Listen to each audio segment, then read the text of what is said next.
Hello everyone, मैं शिवानी एक बार फिर से आपके अपने YouTube channel SB fashion hub में आप सबका स्वागत करती हूँ।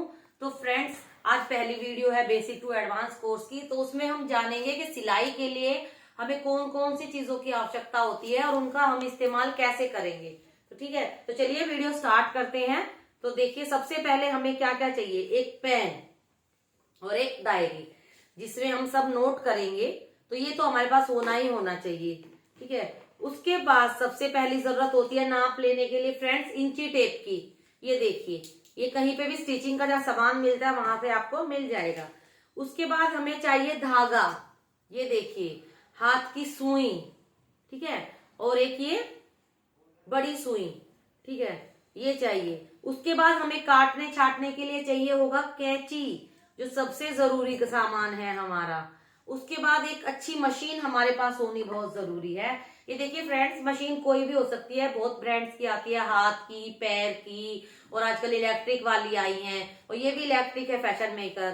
तो एक मशीन हमारे पास होनी होनी चाहिए, क्योंकि बिना मशीन के तो हम सिलाई नहीं कर पाएंगे। ठीक है, तो कैंची हो गया। कैंची के बाद थ्रेड कटर। ये देखिए, थ्रेड काटने के लिए जो नजदीक से हम काटते हैं, मैं आपको दिखाती हूँ। देखिए, ये देखिए, जैसे हमें कोई थ्रेड काटना है तो ऐसे कट गया। ये थ्रेड कटर 5-10 रुपए का बाजार में आराम से मिल जाता है। उसके बाद हमें पेचकस चाहिए फ्रेंड्स, आप देख सकते हो। ये देखिए, पेचकस क्यों चाहिए, जब हम प्लेट्स डालते हैं ना, तो छोटा पेचकस ऐसे ऐसे हमें हेल्प करता है। और दूसरा, हमें सुई चेंज करनी है, पैर चेंज करना है, पेच खोलने हैं, तो उसके हिसाब से हमें पेचकस चाहिए। सीजर भी चाहिए हमको, सीजर हमें 2 चाहिए। ठीक है, उसके बाद चाहिए हमें सुई। अगर मशीन की सुई है तो सुई, तो सुई कौन से नंबर की। तो देखिए, मैं आपको बताती हूँ। सुई ना 16 और 18 नंबर की होनी चाहिए, जो सब कपड़ों पे चल जाती है। 99% 16 नंबर की यूज होती है। ठीक है, और ये ना आपको कहीं भी दुकान पे मिल जाती है। और ऑर्गन की ही सुई लीजिएगा जब भी ले, क्योंकि ये बहुत अच्छी रहती है। लोकल सुइयां आपको पकड़ा देते हैं, जो धागा खींचती हैं, टूट जाती हैं जल्दी। तो ब्रांड की ले। और ये भी 2 तरह की आती है। देखो, जो मेरी मशीन है फैशन मेकर है, उसमें ना एक तरफ से चपटी चढ़ती है, तो आप देख सकते हो, ये एक तरफ से चपटी है और एक तरफ से गोल है। और ये जो नॉर्मल मशीनें आती थी ना पहले, उषा की पैर की, उनमें दोनों पूरा गोल होती है, गोल, और उसको ऐसे करके हम लगाते हैं, ऐसे करके, है ना। तो ये सुई होना हमारे पास बहुत जरूरी है। तो 16 और 18 की तो होनी ही होनी चाहिए। जैसे कई बार हम वेलवेट का कपड़ा सिलते हैं, तो उसके लिए हम 14 नंबर की सुई का इस्तेमाल करते हैं।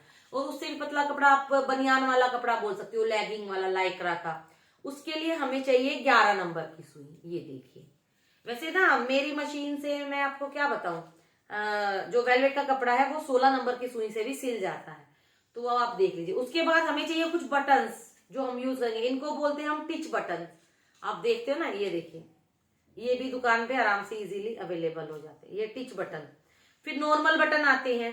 हुक, हुक भी मैं आपको दिखाऊंगी बाद में। और ये वाले हुक आप देख सकते हैं, ये जैसे कि हम पैंट बनाएंगे उसमें इस्तेमाल होंगे, स्कर्ट बनाएंगे उसमें इस्तेमाल होंगे, है ना। उसके बाद हमें चाहिए डोरी। ये पाइपिंग बनाने के लिए डोरी आती है, इससे पतली भी आती है और एक इससे मोटी भी आती है। तो ये आपके पास होनी बहुत जरूरी है। एंकर थ्रेड, हम गले में कुछ डिजाइन बना रहे हैं, कुछ कर रहे हैं, वो उसके बाद के यूज के लिए। अब बुकरम देखिए, बुकरम ना 3 तरह की आती है आजकल। एक ये नॉर्मल बुकरम है, ठीक है। इसके बाद हम इसको बोलते हैं फ्यूजिंग पेपर। ये देखिए, ये प्रेस से आराम से चिपक जाता है। और एक आती है पेस्टिंग, पेस्टिंग वाली बुकरम, वो मोटी होती है, जिसको कॉलर बनाने में, हम पायचा बनाने में यूज कर सकते हैं। और बाकी गला बनाना है वो सब है, तो ये भी यूज करते हो। और पायचे में भी आप नॉर्मल बुकरम यूज कर सकते हो, बस उसका बेनिफिट है कि वो आराम से चिपक जाती है। तो ये हमें हो गई बुकरम की जानकारी। उसके बाद इलास्टिक, जैसे आप पैंट बनाओगे, प्लाजो बनाओगे, स्कर्ट बनाओगे, तो सब में इलास्टिक का यूज होगा। और यही स्टैंडर्ड साइज है इलास्टिक का, यही चलती है। इससे चौड़ी भी आती है, इससे छोटी भी आती है। तो जो छोटी आती है बाजू के डिजाइन में, बच्चों की निक्कर में, हम उसमें डालते हैं। अदरवाइज हम यही वाली इलास्टिक का यूज करते हैं। ये हो गया। एक लाइक्रा पेस्टिंग आजकल बहुत चली हुई है, आप देख सकते हो। पतले जो कपड़े हैं ना, फिनिशिंग लाने के लिए जो कपड़े सेटअप रहे, उसको हम लाइक्रा पेस्टिंग यूज कर सकते हैं। और ये एक तरफ से इसमें दाने दाने होते हैं, आप देख सकते होगे, दिखाती हूँ मैं आपको, जब लगाऊंगी तब दिखाऊंगी। और एक तरफ से खुरदरी होती है, तो दाने वाला पार्ट हम कपड़े के अंदर की तरफ करते हैं और प्रेस लगा देते हैं, जिससे ये चिपक जाती है। और आजकल जो वेलवेट चला है, और अपना क्या बोलूं आपको, ब्रोकेट के कपड़े, बनारसी कपड़े, उस पे हम लाइक्रा पेस्टिंग का भी यूज कर सकते हैं बहुत आराम से, पतले कपड़ों पे कर सकते हैं, ब्लाउजेस वगैरह पे, तो काटने में इजी रहता है। उसके बाद देखिए सबसे मेन स्केल, ये देखिए सबसे पहले रूलर इसको हम बोलते हैं, सीधा स्केल आप देख सकते हैं, क्योंकि जो बिगनर्स है उनको तो इसकी बहुत ज्यादा जरूरत है। सीधी अगर निशान लगाने हैं तो आप डायरेक्ट तो नहीं लगा सकते हो ना, जो स्टार्टर बिगनर्स हमारे होते हैं तो स्केल से ही लगाओगे, और लगाने भी चाहिए सबको स्केल से ही, ताकि फिनिशिंग आए कटिंग में। उसके बाद ये देखिए आर्म कर्व, इसका इतना ज्यादा यूज नहीं होता है, बट ये आर्म के कर्व है ना, ये यहाँ के लिए आप इस्तेमाल कर सकते हो। सबसे ज्यादा यूज होने वाली पट्टी होती है लेग कर्व की। ये देखिए फ्रेंड्स, ये दो तरह की आती है, एक ये कम डीप वाली है, आप देख सकते हो, एक ये ज्यादा डीप वाली है। जब हमें नॉर्मल फिटिंग की पैंट सिलनी हो, कि भाई नॉर्मल सिलनी है, बहुत फिटिंग नहीं चाहिए, तो हम ये वाली पट्टी का यूज करते हैं, कम कर्व वाली का प्लाजो पैंट में, दोनों में। लेकिन जब हमें ज्यादा कर्व चाहिए और पूरा कोई बोल दे कि एकदम फिटिंग वाली पैंट चाहिए, तो हमें ये डीप कर्व वाली पट्टी का इस्तेमाल करना होता है। तो आपको समझ आ रहा होगा अच्छे से।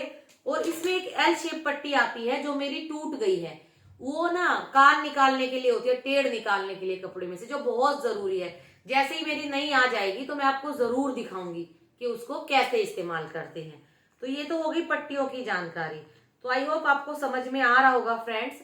ये सब चीजें आपके पास बेसिक में होना बहुत जरूरी है, तभी आप अच्छे से स्टिचिंग कर पाएंगे, क्योंकि इसके बिना भी काम चल जाता है, एक चीज से भी चल जाता है, बट होगी तो ये फायदा रहेगा कि आप फिनिशिंग से हर काम को कर पाएंगे। ठीक है, उसके बाद मैं आपको कपड़े की जानकारी दे देती हूँ। तो सबसे पहले देखिए, अस्तर के लिए हमें कपड़ा जो चाहिए होता है, ये लाइनिंग वाला फैब्रिक कपड़े की दुकान पे कहीं पे भी आपको मिल जाता है। ये विमल का आता है, बहुत सारे उसका आता है, पतला कॉटन होता है, एकदम पतला। ये है आपका लाइनिंग, अस्तर जिसको बोलते हैं, अस्तर वाला।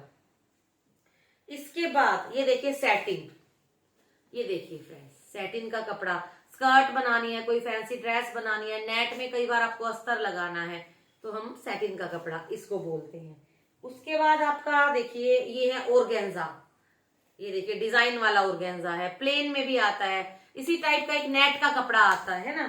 फिर कॉटन, कॉटन बहुत तरह की आती है, जाम कॉटन, फियोना, लीजी बीजी और लीलेन, ये तरह के कपड़े आते हैं। ये है, ये मेरे पास नॉर्मल कॉटन है। ठीक है, उसके बाद आप ये देख सकते हैं, इसको रॉ सिल्क भी बोल सकते हैं, बनारसी सिल्क भी बोल सकते हैं, और ये क्या बोलते हैं हम इसको, ब्रोकेट का कपड़ा भी बोल सकते हैं। उसके बाद देखिए ये भी प्रिंटेड कॉटन है, खादी कॉटन। उसके बाद ये देखिए, इसको हम बोलते हैं सैंटून, अस्तर में काम आता है, ये थोड़ा चिकना चिकना होता है, पर ये सैटिन से कम चिकना। उसके बाद सिल्क में बहुत सारे सिल्क आते हैं, चंदेरी सिल्क, आपका taffeta silk, raw silk, georgette, chiffon, तो इसी तरह के बहुत सारे कपड़े हैं। जैसे जैसे आगे हम स्टिचिंग के लिए बढ़ेंगे ना, तो मैं आपको कपड़ों की जानकारी देती रहूंगी। तो ये थी आज की आपकी क्लास, आई होप आपको अच्छी लगी होगी, और थोड़ा बोर भी आप हो सकता है हुए हो, लेकिन फर्स्ट क्लास है, बेसिक का जानना बहुत जरूरी होता है, इसके बिना आप स्टिचिंग में नहीं चल सकते हो। तो चलिए वीडियो को यहीं पे समाप्त करते हैं, और नेक्स्ट वीडियो में मिलेंगे।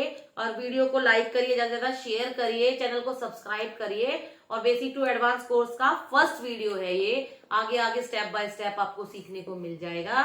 तब तक के लिए बाय बाय, मिलती हूँ नेक्स्ट वीडियो में, राम राम।